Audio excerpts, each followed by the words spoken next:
Hello दोस्तों, हमारे channel अमृत coaching centre में आप सभी का स्वागत है। और आज हम सीखेंगे class 7 English lesson 8 Mahatma Gandhi के बारे में क्वेश्चन आंसर सरल हिंदी अनुवाद के साथ।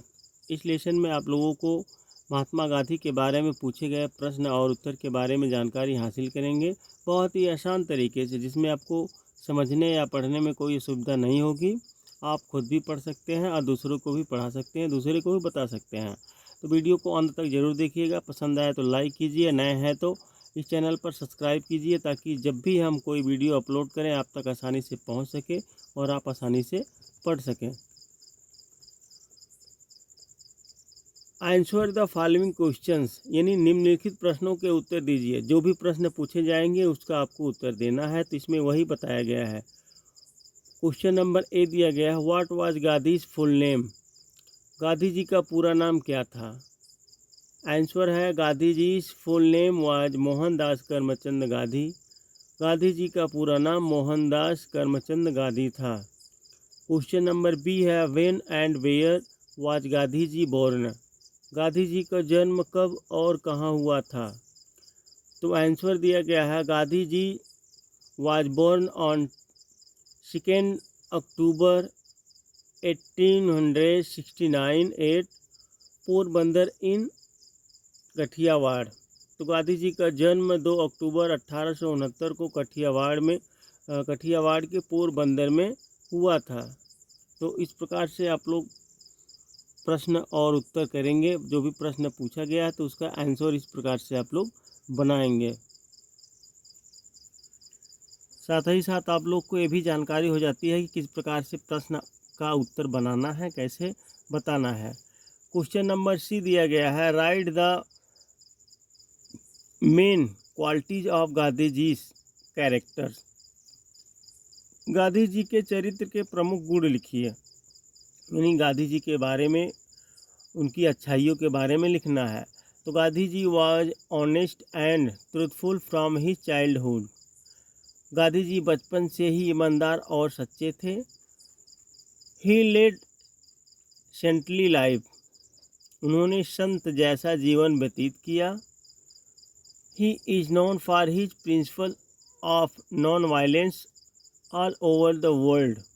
वह पूरी दुनिया में अपने अहिंसा के सिद्धांत के लिए जाने जाते हैं। क्वेश्चन नंबर डी पूछा जाता है, why was Gandhi ji restless. Gandhi ji बेचैन क्यों थे? आंसर है, Gandhi ji was restless to see his countryman suffering under foreign rule. Gandhi ji अपने देशवासियों को विदेशी शासन के अधीन पीड़ित देखकर बेचैन थे, यानी जब हमारा देश अंग्रेजों के प्रति गुलाम था तो ये सब परेशानियां देखकर वह बेचैन थे। क्वेश्चन नंबर ई पूछा जाता है, whose story inspired Gandhi ji to serve his parents. किसकी कहानी ने गांधी जी को अपने माता पिता की सेवा करने के लिए प्रेरित किया? तो आंसर है, the story of Shravan Kumar inspired Gandhi ji to serve his parents. Shravan Kumar की कहानी ने गांधी जी को अपने माता पिता की सेवा करने के लिए प्रेरित किया। यानी श्रवण कुमार जैसे अपने माता पिता को, उनके माता पिता अंधा थे, तो वह कांवर में उठाकर उन्हें यात्रा के लिए जाते हैं। तो उसी प्रकार से जैसे श्रवण कुमार अपने माता पिता का सेवा कर रहे थे, तो उन्हीं का सेवा करने का तरीका देखकर गांधी जी भी प्रेरित हुए। Question number F, why do we call Gandhi ji as father of the nation. हम गांधी जी को राष्ट्रपिता क्यों कहते हैं? तो आंसर है, for his great contribution to the freedom of our country we call Gandhi ji as father of the nation. हमारे देश की आज़ादी में उनके महान योगदान के लिए हम गांधी जी को राष्ट्रपिता कहते हैं। यानी जो भी हमारे देश के लिए उन्होंने किया, उनकी अच्छाइयाँ देखकर तो हम लोग गांधी जी को राष्ट्रपिता, यानी अपने देश में उनको राष्ट्रपिता के नाम से भी जानते हैं। कोई भी अच्छा कार्य करेगा इसलिए उनका इतिहास बनता है, लोग उसी प्रकार से जानते हैं। जो जिस प्रकार से कार्य करता है, जिन्होंने अपना योगदान देश को आज़ाद कराने में किया, तो उसी के लिए उनको राष्ट्रपिता कहा जाता है। क्वेश्चन नंबर जी दिया गया है, हु असैसिनेटेड यानी who assassinated Gandhi ji and when, Gandhi ji की हत्या किसने और कब की? तो आप लोग जानते हैं, आंसर है Nathuram Godse assassinated Gandhi ji on 30 January 1981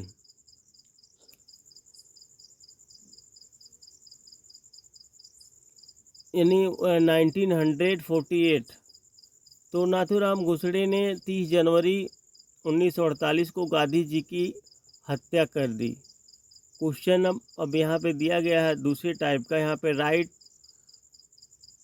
T for true statement and या फॉर फॉल्स स्टेटमेंट, यानी आपको सही या गलत का चिन्ह लगाना है। जो सही है उस पर टिक लगाना है सही का, और जो गलत है उस पर गलत का।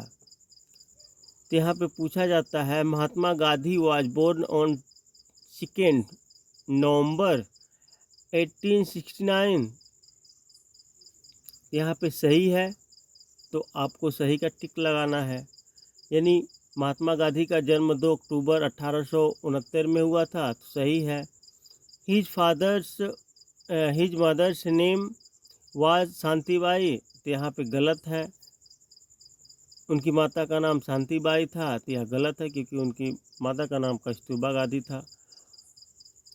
He was honest and truthful since his childhood, वह बचपन से ही ईमानदार और सच्चे थे, तो यह सही है। यहाँ पे सही का टिक लगाना है।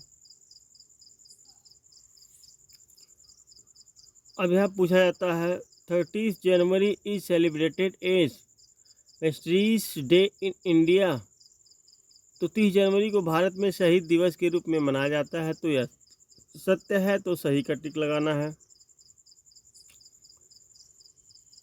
उसके बाद अगला क्वेश्चन पूछा जाता है, write the opposites of the following words. नया शब्द बनाने के लिए प्रतीकों को मूल शब्द से मिलाएं। तो यहाँ पे अपोजिट शब्द लिखना, ऑनेस्ट का डिसऑनेस्ट, काइंड का अनकाइंड, पुअर का रिच, इक्वल का अनइक्वल, जस्टिस का इनजस्टिस, डार्क का लाइट, हैप्पीनेस का अनहैप्पीनेस, नेसेसरी का अननेसेसरी। तो इस प्रकार से आप लोगों को इसका अपोजिट यानी विलोम शब्द लिखना है, उल्टा शब्द लिखना है।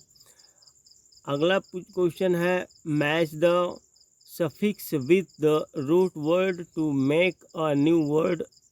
तो आंसर दिया गया यानी सफिक्स वर्ड दिया गया है, इसमें वर्ड में सफिक्स मिलाना है। इस प्रकार से आप लोगों के बुक में दिया होगा, तो इसको मिलाना है।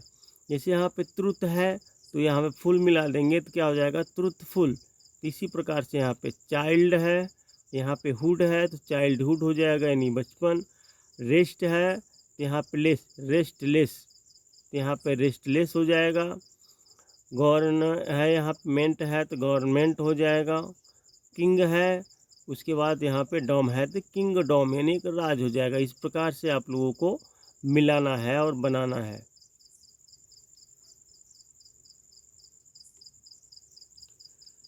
फिर आगे पूछा जाता है, using the table form questions right the suitable yes और नो आंसर्स बिलो देम, यानी तालिका फ्रेम प्रश्नों का उपयोग करते हुए उनके नीचे उपयुक्त हाँ या ना नहीं का उत्तर लिखे। यानी जिसमें आपको यह क्वेश्चन पूछा जाता है तो जो सही है तो हाँ, जो गलत है तो ना, यानी हाँ और ना को बनाना है। जैसे डज अ बर्ड फ्लाई, क्या पक्षी उड़ता है? यस इट डज, हाँ यह उड़ता है। Does a cat fly? No it doesn't, क्योंकि कैट यानी बिल्ली तो उड़ती नहीं है, तो यहाँ पे नो लग जाएगा। Do birds fly? Yes they do. Do cats fly? No they don't. Does a frog fly? No it doesn't. Do frogs fly? No it doesn't. तो इस प्रकार से आप लोगों को बनाना है, जिसमें आपको लगे हाँ या सही है हाँ। जैसे बर्ड, चिड़िया उड़ती है तो उड़ती है, कैट नहीं उड़ती यानी बिल्ली नहीं उड़ती है तो नो लगा देना है। तो इस प्रकार से आप लोगों को बनाना है। तो उम्मीद करते हैं कि आप लोगों को इस लेसन का प्रश्न और उत्तर बहुत आसान से समझ में आ गया होगा।